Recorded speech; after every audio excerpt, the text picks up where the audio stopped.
do we integrate AI into our organizations without destroying morale, trust, and culture? My guest today is Billy Ray Taylor, author of The Winning Link, whose work focuses on operational excellence, leadership, culture, and creating organizations where people understand how they contribute to winning.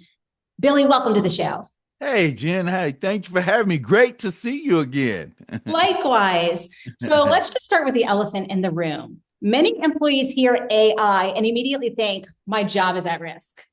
How should leaders approach that reality? Well, leaders, first of all, should not approach AI as a threat to employment.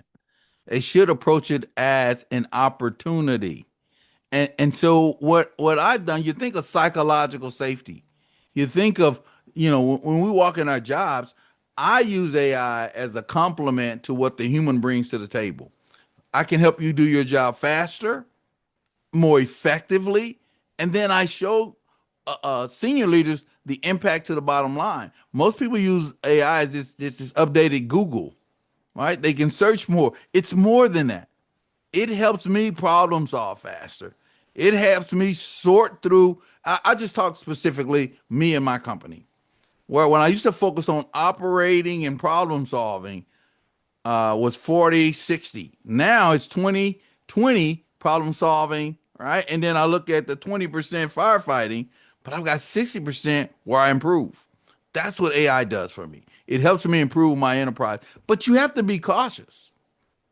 It's like when lean manufacturing first came into play, Jen, everybody thought it's going to take my job.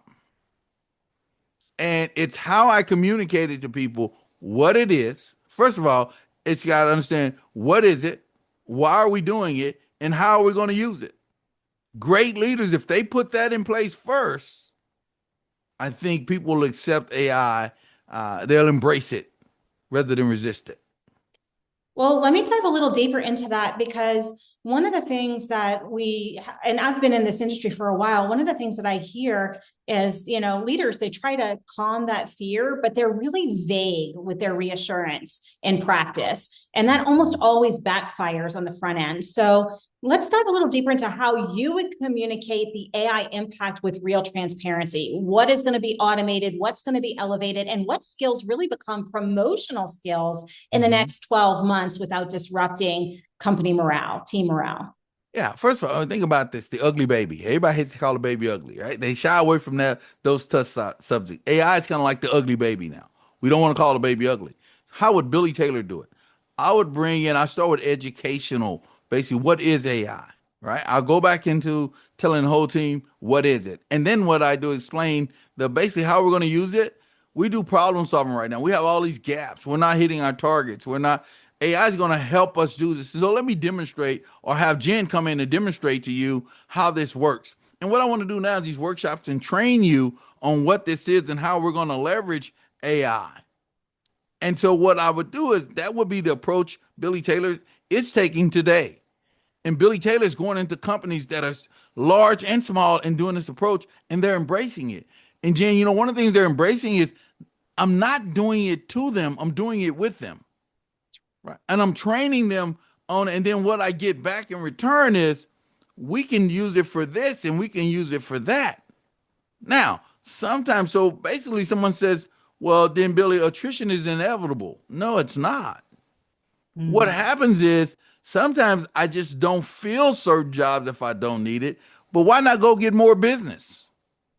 Why not leverage that efficiency to grow rather than, right? I always say you can't save your way to prosperity, right? I use that to grow my company, and that's how you leverage AI.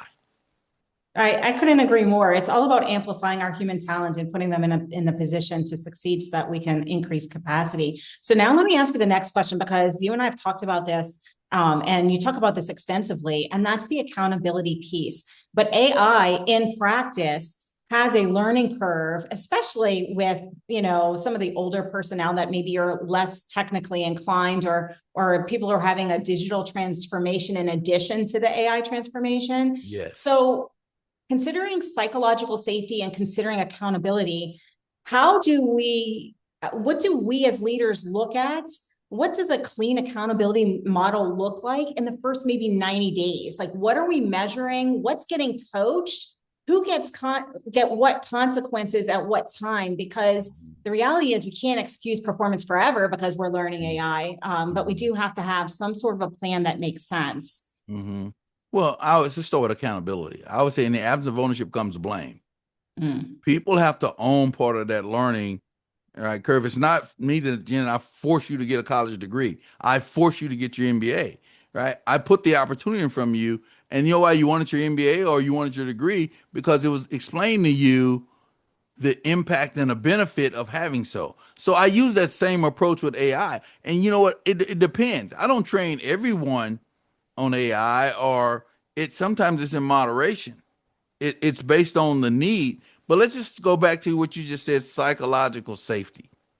You can't data dump on what AI is, right? Psychological safety, you know what brings psychological safety is that comfort. Mhm. It's no longer a threat.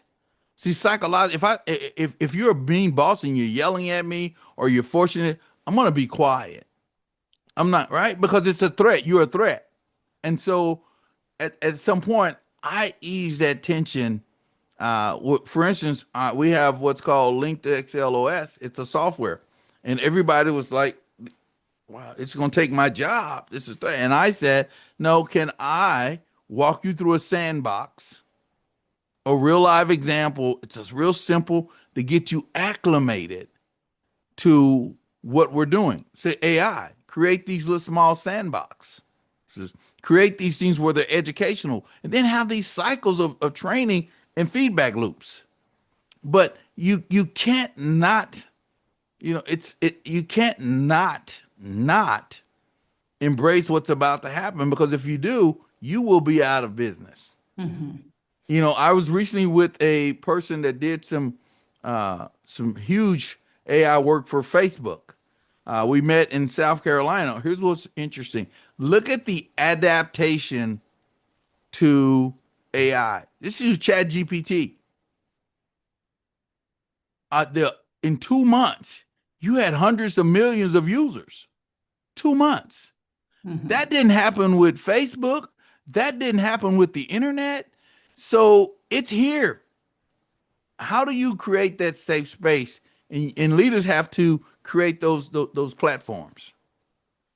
Yeah, I agree with you. And you're absolutely right. It's an accelerated tech evolution is how I like to frame it. And it is happening rapidly, whether we want it or not. And one of the things that I often talk about on this show is the concept of being a business athlete. Business athletes, we require resilience. We need adaptability. We have to put in the reps. And with Mhm. that, we have a tremendous amount of self accountability, et cetera. When you look at artificial intelligence through that lens and also through your framework with the winning link, what are you seeing that's separating organizations that adopt quickly from those that are struggling? And what behaviors do the winning teams consistently demonstrate throughout that change? So when I look at adaptation, the breaking it down to what every individual owns in that AI process. And what I would tell, and you're my expert. When we're talking, I almost flipped the last question back on you because it wasn't fair to me to answer, because you're my expert. And so I felt kind of like, well, I can answer it, but wow, you're the audience. You're great at it. So one is, how do you align your team on how you want to use AI, artificial intelligence, right? Go back to what it is, build a strategy around it. Don't just deploy it blind. Build a strategy on it. And when I say this, here's what I'm gonna just boil it into a cup. Define winning. What is AI? Align winning. How are we going to use AI? Who's going to be responsible for what? And execute AI.